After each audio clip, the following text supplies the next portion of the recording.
One band score. That's sometimes the difference between getting into your dream university, qualifying for scholarships, meeting visa requirements, or having to delay your entire study abroad plan by another year. And yet, every year, millions of students take IELTS without fully understanding how the exam actually works. Some spend months memorizing vocabulary. Others solve endless mock tests. But then the results come out and the score still does not move. Why? Because IELTS is not just testing English proficiency, it's testing strategy, structure, timing, and communication under pressure. And unless you understand the pattern of the exam itself, preparation becomes guesswork.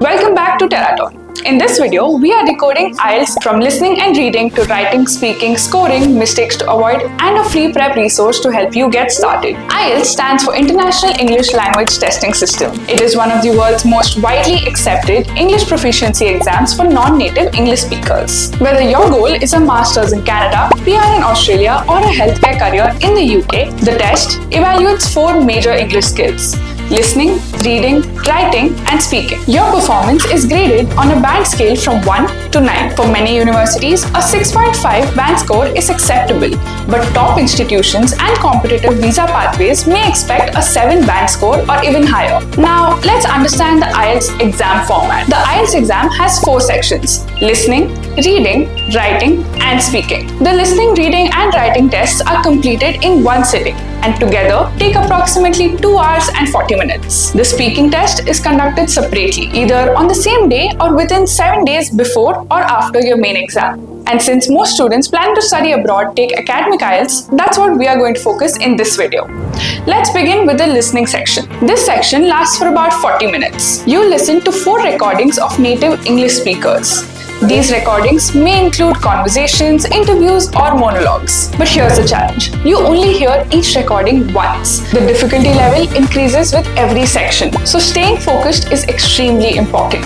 If you want to know the 4 major changes in IELTS 2026, watch this video. You may get questions like multiple choice, sentence completion, map labeling, or short answers. Here's a quick pro tip.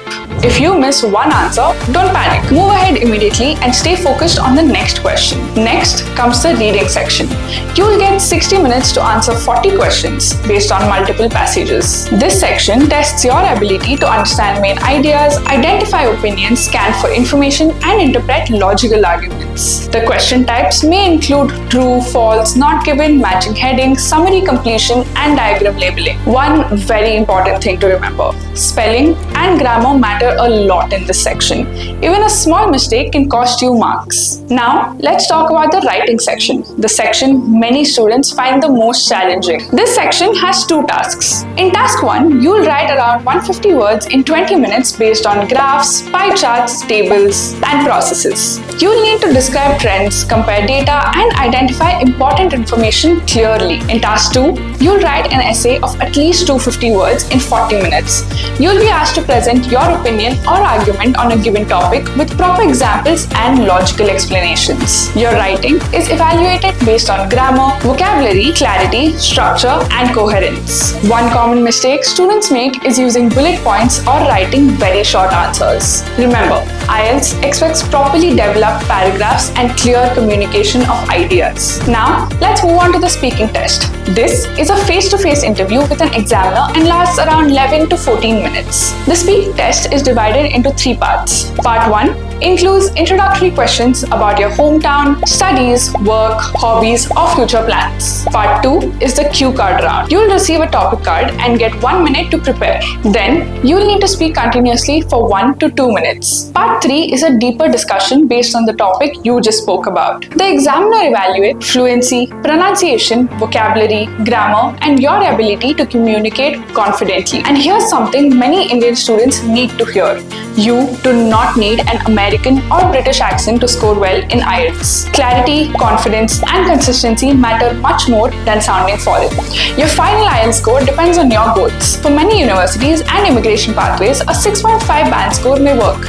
But for top-ranked institutions and competitive opportunities, a 7 or higher can strengthen your profile significantly. So, focus on improving all 4 sections equally instead of depending on just one strong area. And before you go, we've got a freebie for you. We've created a free IELTS starter kit that includes common IELTS mistakes to avoid, vocabulary boosters, speaking tips, and a simple preparation roadmap for beginners. Just check the link in the description. If this video helped you, don't forget to like, share, and subscribe to TerraTern for more study abroad guidance, scholarship updates, immigration news, and global career opportunities.